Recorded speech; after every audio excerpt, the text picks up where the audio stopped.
The house on Dore Road sat quietly on the edge of a small, close-knit village just south of Sheffield, England. A place where neighbours knew each other by name, where the fields rolled out gently toward the Peak District, and where most people did not bother locking their doors at night. It was that kind of village. The kind of place where nothing truly terrible had ever happened, and where most of the residents fully expected that nothing ever would. On the evening of October 23, 1983, the home belonging to 59-year-old solicitor Basil Leighton was alive with light and music. His eldest daughter Suzanne had just been married in the back garden, beneath a large white marquee tent that Basil had arranged specifically so that she could celebrate the most important day of her life in the home she had grown up in. It was the kind of gesture that told you exactly what kind of father he was.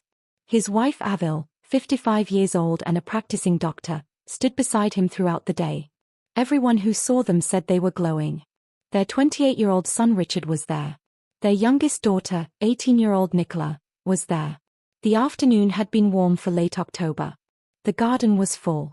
The newlyweds drove away in a car draped with a silky white banner and covered in confetti. And when the last guest finally left, the family began quietly clearing away the plates and the streamers and the empty glasses. Basil told his tired family to go inside and rest. It had been a long and deeply happy day. One by one they disappeared through the patio doors, into the warmth of the house. Basil followed, sliding the door closed behind him. But the catch was broken. The patio door would not lock. He made a mental note to have it fixed. Door was a safe place. People left their doors and windows unlocked all the time. It would be fine for one night. He had no idea that he was already being watched. Hidden in the tree line at the far end of the garden, crouched low and completely still, was a figure covered head to toe in dried mud. His clothes were damp and rank. Around one knee was a filthy, blood-soaked bandage wrapped clumsily over a wound that had not stopped bleeding since he had torn his leg open on a barbed wire fence over a month ago. The wound was deep enough that, in certain moments, he was convinced he could see bone through the gap in the skin. He had been sleeping in fields, eating whatever he could find or steal, moving from place to place, staying out of sight, staying alive. His name was Arthur Hutchinson. He was 42 years old.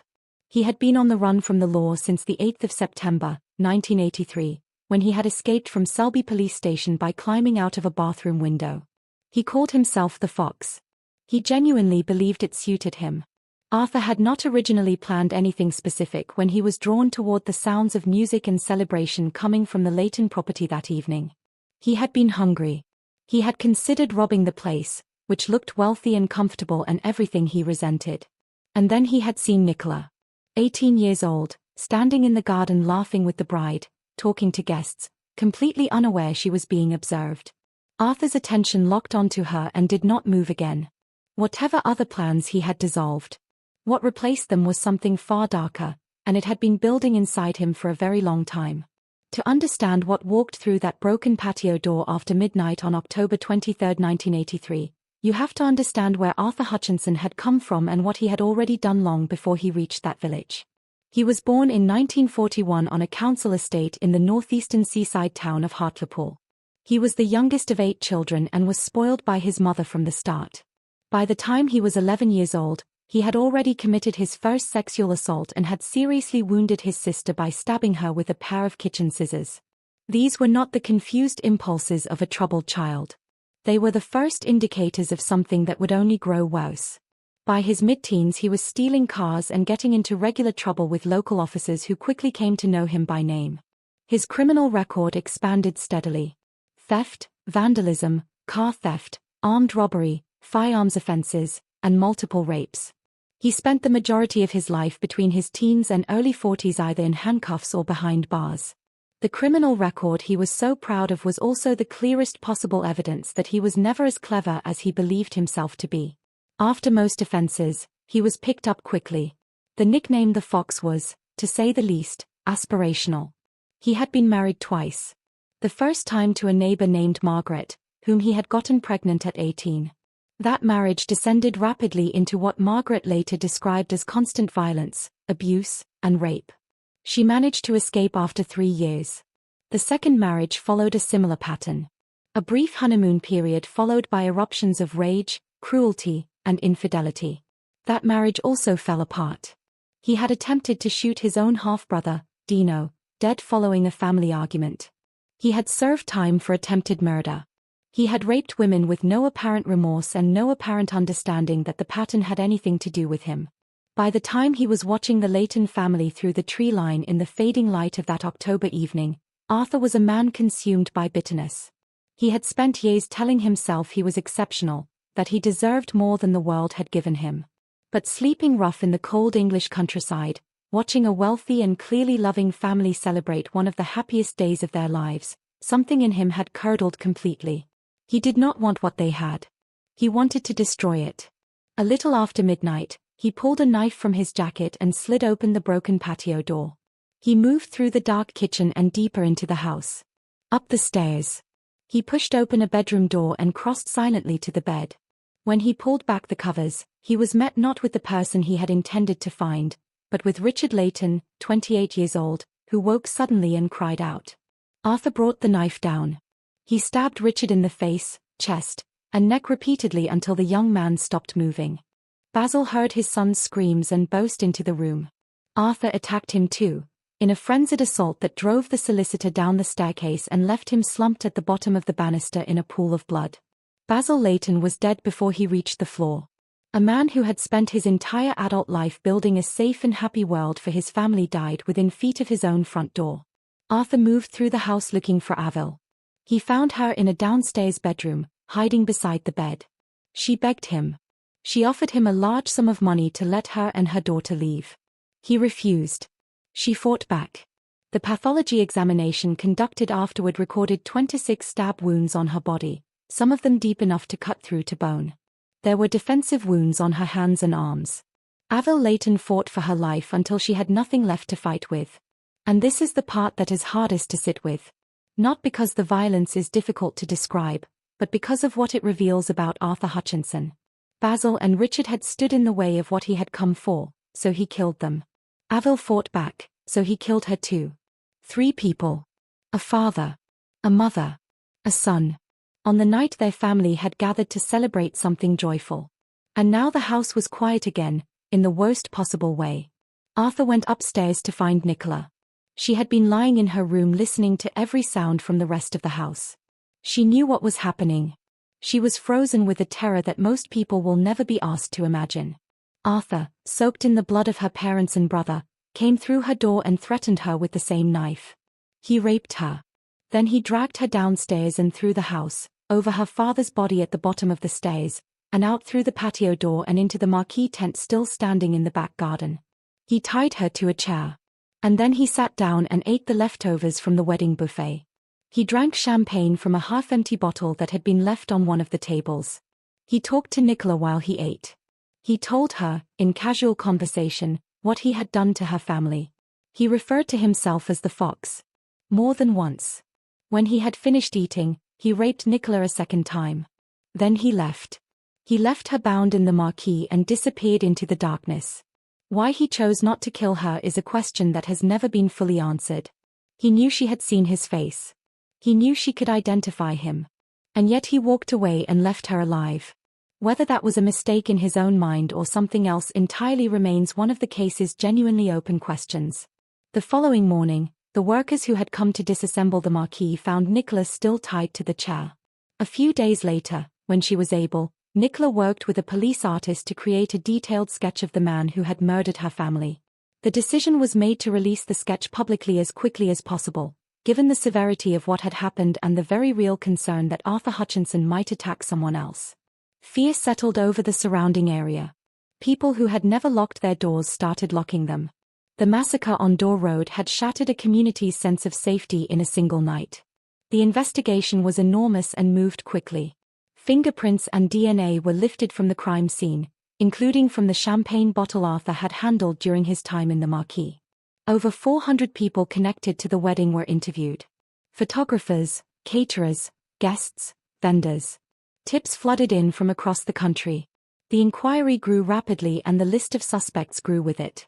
But one officer in North Yorkshire had already looked at the police artist's sketch and recognized the face. He contacted the investigation team and offered to compare his suspect's fingerprints against those recovered from the scene. When asked how he could be so certain about the identification, He explained that this man had escaped from his custody on September 8 by jumping from a bathroom window while being held on suspicion of burglary and the brutal rape of a woman. The comparison was ordered immediately. Within hours, it came back as an exact match. The Dore killer was Arthur Hutchinson, the escaped convict from Selby. The Fox. A nationwide alert went out. A manhunt was launched that, at the time, was the largest in the country's history. Hundreds of officers, police dogs, and helicopters swept through woodland, farmland, and abandoned structures across multiple counties. And Arthur Hutchinson, whose face was now on the front page of every newspaper in England, moved from city to city wearing wigs and fake beards. He sat in pubs. He wrote a letter to a Yorkshire newspaper, signing it as the Fox. When the buzz around the letter faded, he called the newspaper directly to taunt the reporter who answered. He was still enjoying himself. That is perhaps the detail that disturbs most people who look closely at this case. 3 people were dead. Nicola had survived something unimaginable. And Arthur Hutchinson was sitting in a pub somewhere, quietly proud of the attention. There is a version of this story where you might be tempted to ask whether someone along the way could have stopped him earlier. He had been in and out of custody his entire adult life. The escalation from car theft to rape to attempted murder to triple homicide did not happen overnight. Every person who had crossed his path, every court, every institution that had processed and released him, exists somewhere in the background of this story. Whether that changes anything about individual responsibility is a question reasonable people genuinely disagree on. What is not in dispute is that on October 23, 1983, Arthur Hutchinson chose to enter that house. The end came on November 5, 1983. Investigators had managed to tap Arthur's mother's phone in Hartlepool and listened as he told her he was coming home.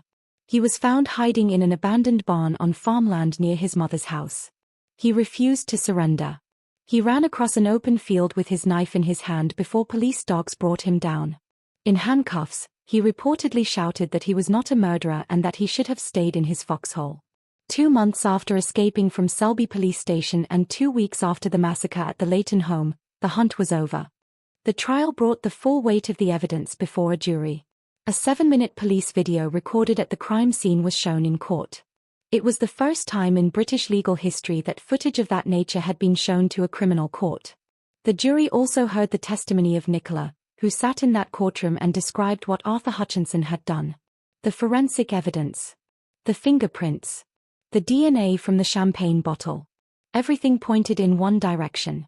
On September 14, 1984, just over a year after his original escape, Arthur Hutchinson was found guilty of triple homicide and rape. The jury deliberated for 4 hours. He was initially given a life sentence with a minimum term of 18 years. That sentence was later extended to a whole life order, meaning he would never be considered for parole and would die behind bars. He has appealed multiple times over the decades since. He even attempted to argue his case before the European Court of Human Rights, claiming that a whole life sentence without any possibility of parole constituted a violation of his human rights. The court reviewed the case and ruled that the whole life order was appropriate and deserved given the nature of his crimes. As of the time this account was written, Arthur Hutchinson was 84 years old. He remained incarcerated at HMP Frankland. He has never been released. He never will be. There are currently more than 60 individuals in England and Wales serving whole life orders. It is the most severe sentence the legal system can impose. It is reserved for the cases that sit at the outermost edge of what human beings are capable of doing to one another. Arthur Hutchinson is among that group. Nicola Leighton and her older sister Suzanne are the only members of the immediate Leighton family who remain. Suzanne, who drove away from her family home in a wedding car on the afternoon of October 23, returned to find that almost everyone she had left behind was gone. Nicola, who had survived the night in that marquee, had to find a way to live with what she had seen and endured. She provided the description that led to the identification. She sat in a courtroom and gave testimony. Everything that followed his conviction began with her. There is something worth holding in your mind when you reach the end of this story. The Leighton family had done nothing wrong. They were not careless. They were not naive. They were a family at the end of a happy day, tired and going to bed, in a village where everyone felt safe. The broken door latch was a coincidence. The presence of Arthur Hutchinson in the tree line was a coincidence. These are the kinds of facts that make this case so deeply unsettling, because there is no lesson that fully protects against them. What there is, in the middle of all of it, is Nicola. Bound to a chair in her family's marquee, alone in the dark, having survived something no person should ever survive. And then choosing, in the days that followed, to do the hardest thing. To describe the face. To sit across a courtroom from the man who had destroyed her family and tell the truth about what had happened. Some cases end with justice and still leave an enormous emptiness behind. This is one of them. The sentence was handed down. The appeals were denied. The man who called himself the Fox has grown old inside a cell. And the house on Dore Road, the garden where a white marquee once stood on a warm October afternoon, will always belong to a family who deserved far more than what that night gave them.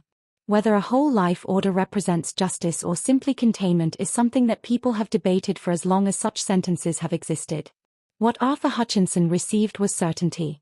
The certainty that he would never again stand in a garden, watching a light through a window, deciding what he felt entitled to take. Nicola survived. She always will have survived. And that, in a story this dark, matters more than it might seem.